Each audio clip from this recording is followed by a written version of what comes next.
everybody, John. Hi, this is a battery we made yesterday, and we formed it overnight. And you can see that it's crystallized pretty good in there. I got this little solar motor and a current meter, and you can see the standing voltage right there of the cell. So now I'm going to put one heck of a load on the little cell.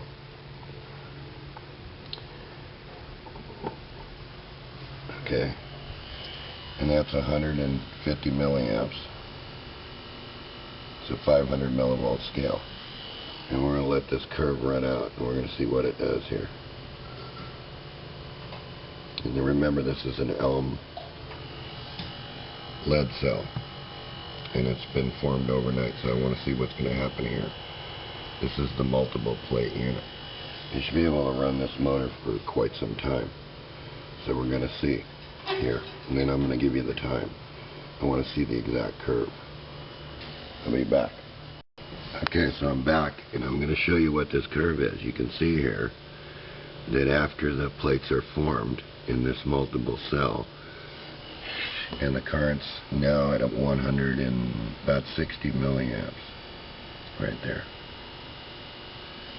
And that's what that motor's drawn. This is not what you call a real efficient motor. So I wanted to see minimum what this curve would be so I could run a real good curve on it.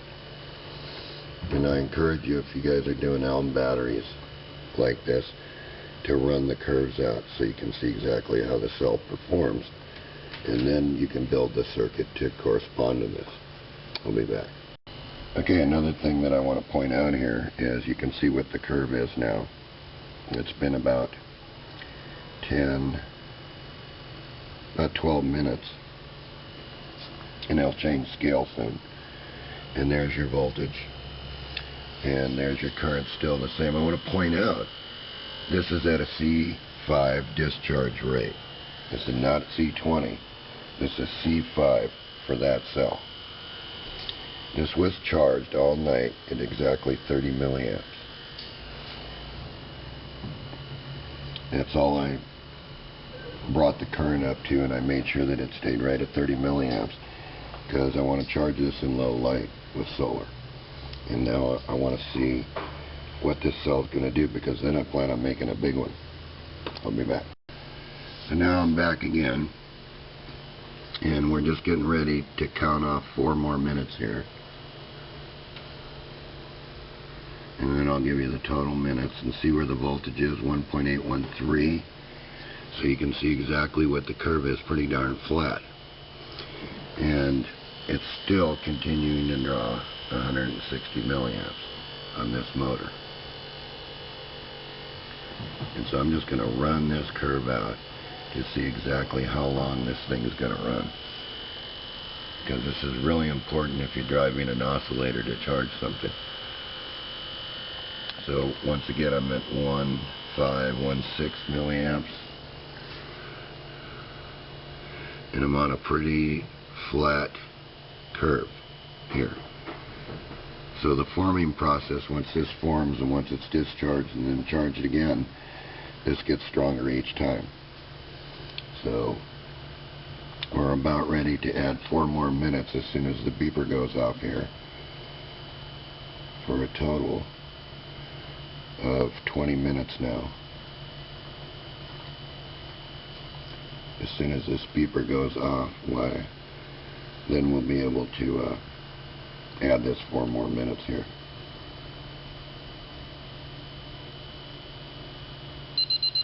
And there we go, and I'll be back. I just thought I'd throw this in there. You can see we got one little solar cell, the solar switch, and the Alum cell we made in the cup. And you can see that this is about 30 milliamps into the switch, and then the switch is charging that Alum cell there, and there's the voltage on it.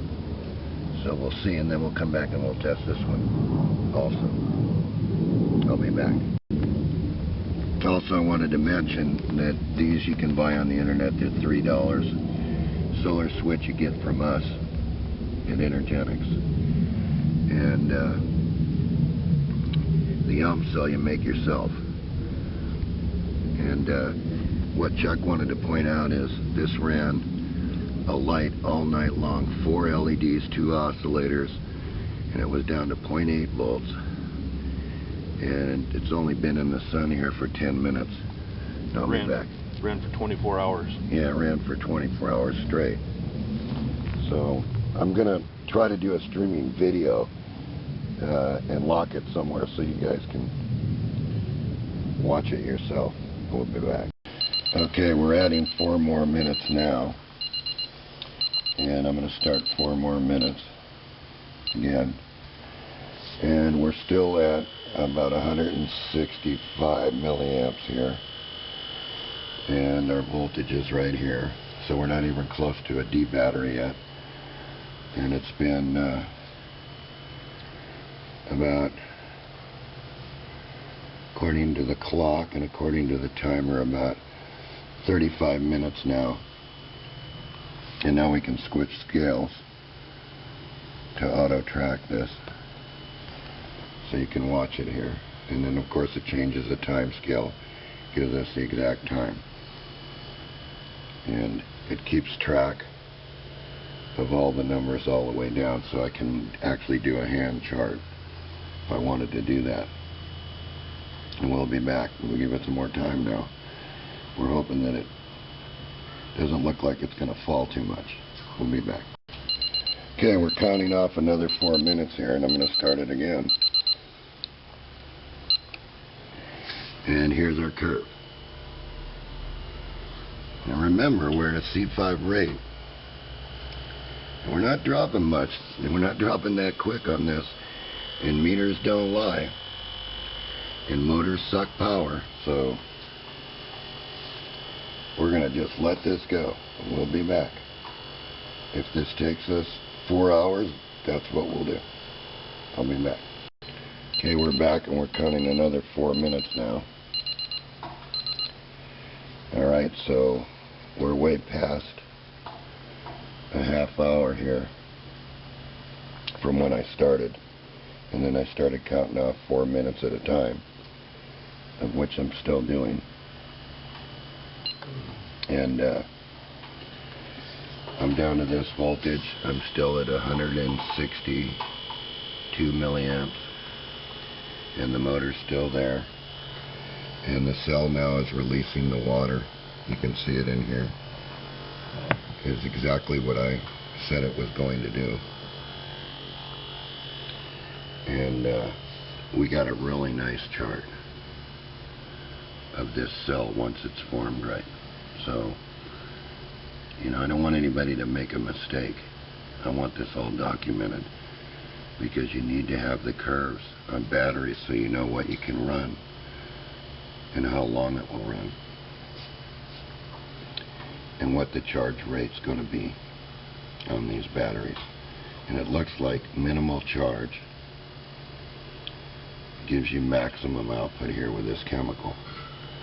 And remember, I said to you that we've all on the group studied these chemicals. And to grow an Alum crystal really quick requires working out and balancing the chemical formula so that you know what's being moved back and forth. And I will say that in this chemical formula, the spectators you throw out of the chemical equation, because they do nothing for you. In the end, you're going to end up with this compound, and that compound is what is pasted between the plates so that the ions can move back and forth. So you can see here that we're continuing on our current, and our curve looks really nice, and we'll be back. Okay, we're back again to look at the curve, and you can see here that it's running out pretty darn flat, and that's exactly what I wanted to see with this type of battery. And the current, of course, is still the same. Let's see if I can get the glare out of this. You can see it. It's not budging. And then again, it's this cell. So this cell doesn't care what position it's really in. And what it's formed is this crystal. And the only thing you ever have to do with this is when you think it's drying out. So the alum is under control right now. It's not growing. It's just moving the ions back and forth, and it's surrounded by this crystal paste. And what I want to do is show you something. I'll be right back here. And I'm going to move the clock to 10 minutes so you can see that. And give it another 10 minutes here. And then I'll be back. Anyway, I want to give you a look inside this battery we cut apart. And you can see that what they do is the plates look pretty much standard from all the battery manufacturers, and then they just package what they want. So they're buying the plates already done, and then they're just assembling the battery as a gel type battery. And these can be repaired, which makes it really nice to know this, that you can form a crystal, put them right back in their box and put a plastic top on them and get the whole 12-volt battery right back. So here again, we're still at 160. Looks like 162 if you get really close to it. Depends if you're reading the meter from the side or not, which you'll get smacked for doing if you're in an engineering class. So here's our curve. This was the standing, so of course it's going to pull down the surface charge, and then it's going to go out like this when the battery's correct. So I'll be back when the 10 minutes is gone. Okay, 10 minutes has gone by again, and I'm going to start another 10 minutes right now. So I'm not looking for this to fall down to a D battery quite yet. It's nowhere near it. So it can supply this current for quite a while. If you calculate all the time, we're still here. It looks like I'm going to be here for another 2 or 3 hours at least if this current draw. And this is a C5 discharge rate, still holding the same current. 1612 there. 62. That's what it looks like. Motor's still continuing at the same rate. Cell is gassing water out of the material. You can see it in the corners. You look real close. And this is exactly what it does, is it moves water back and forth. Water in, water out in the material. And one more look at the chart here. And I'll be back in another 10 minutes. Okay, I'm back in the next 10 minutes. I'm going to go another 10 minutes. This motor's drawing approximately 0.2 watts continuous for this time period. And to make the meter scale read, I had to use the 500 milliamp scale and then put 5 ohm resistance here so that I could get this at a level that otherwise the motor draws 210 mils. And we can do that. We can stop this real quick here and make it draw more current.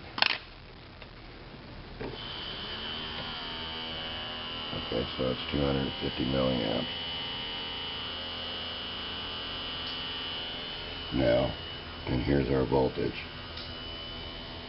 So now I'm putting the juice to it. And I want to try to run this curve out so you can see it. You can hear the motor continuing to hold.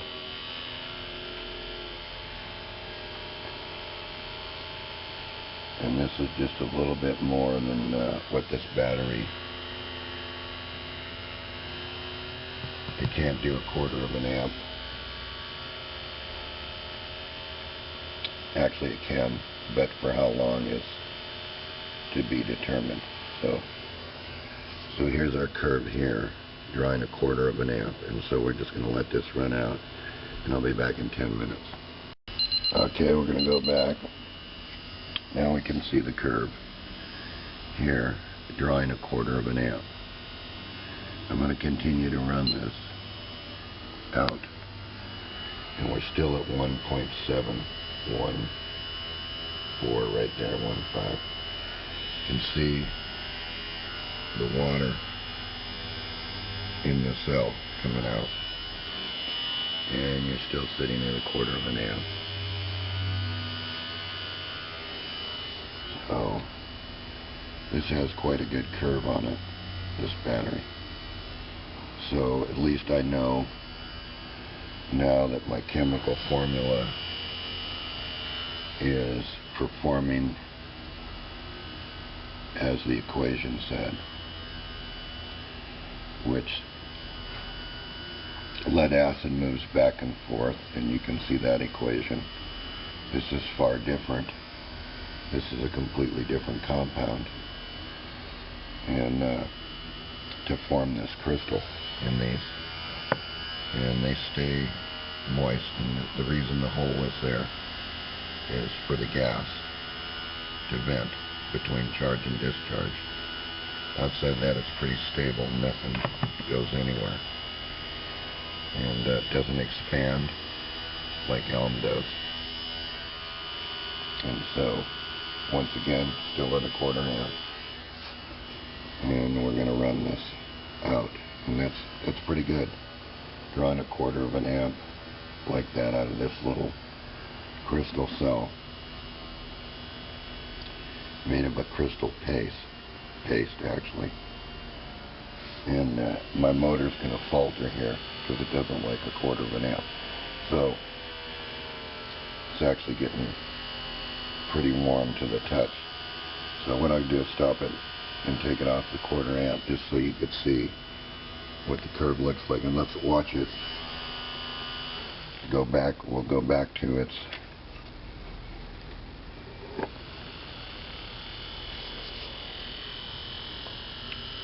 $161.5 mils. And the voltage, of course, went there, and we can see it on the chart. And I'll be back when the beeper goes off. Okay. We'll go another 10. As you can see here, this was 1/4 amp.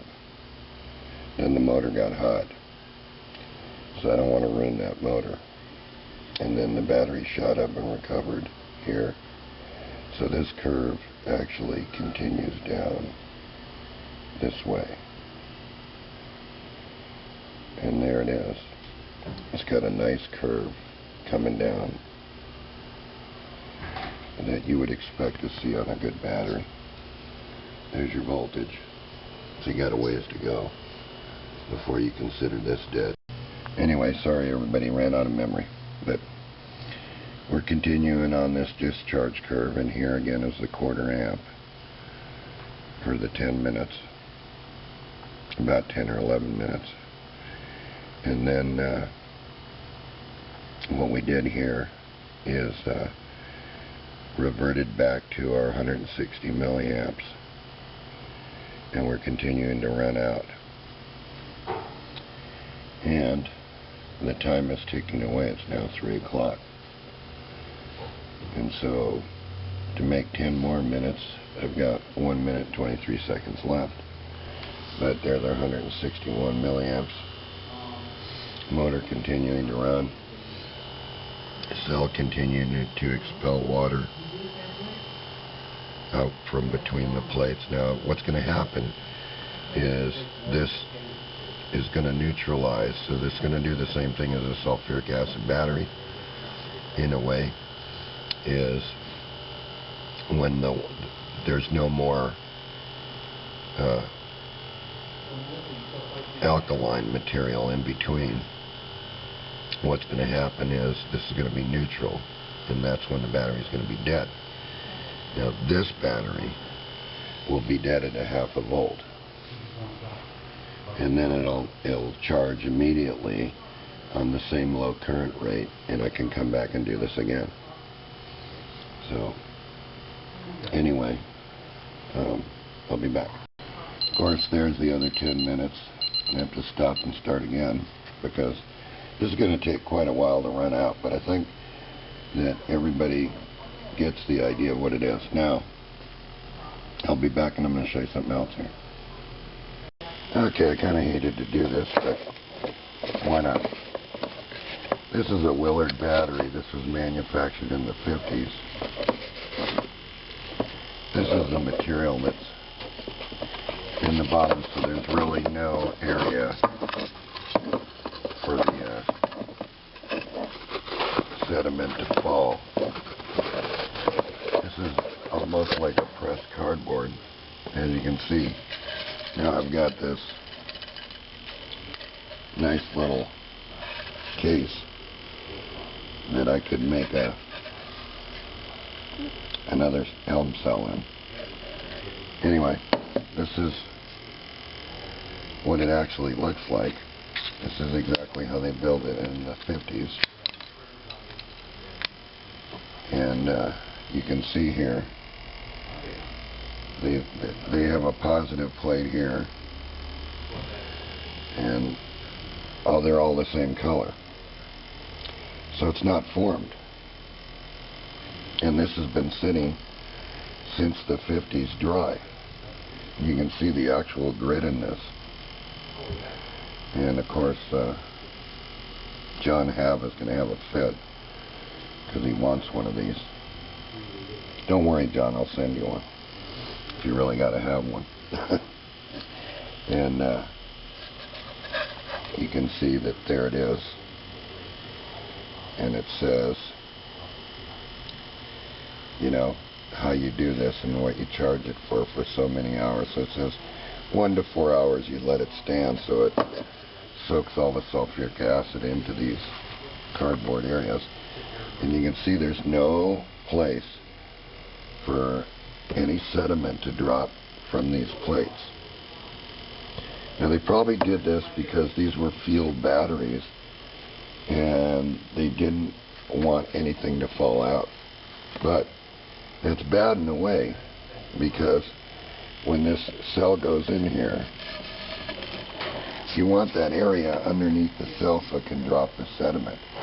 So actually they should have manufactured this cell where it had this area, but of course if they give you this amount of area underneath it, then you've got a 100-year battery and you can't have that. So anyway, I wanted you to see that, and I'll be making some batteries with this using this size plate, and this ought to really give you some current. So I wanted you to see that versus what they have today, which is just this. So you can see where they can get the 24 amp hours because of all these plates, but that's the size plate difference in there. And so it's just something to understand about batteries and what the manufacturing process was in the 50s. And of course, after you handle something like this, you want to wash your hands because you don't know what it is, but you see no differential between any of the plates. They're all the same color. So this battery has to be formed before you can use it. And it says that right here. It says 1.8 amps for 20 hours to form it. So anyway, back to this. You can see our charts continue in here. Got quite a ways to go before we even reach a D cell. And this is just going to keep doing this. So pretty powerful Alum cell. And I wanted to show you this stuff. And I hope you understand what's going on here. It's still at 1.62, about 1.62 milliamps. which is 0.2 of a watt. And a little bit more than that, but that's what it is. And so this cell runs out pretty good, and I'm really happy with the way these came out and the way the chemical formula did mix. You know, and chemistry is a special thing, and so, you know, even if you have to take a basic chemistry class to understand what's going on with it, then I suggest you do that. You know, because the electrical end's one thing, the chemistry end's another thing, and the terms are not the same. Like I said, in this formula, there are spectators in the chemical formula that are the same, and you throw those out of the formula. And you get rid of them, because they're just sitting there doing nothing. But anyway, glad I could share this with you. Have a good day.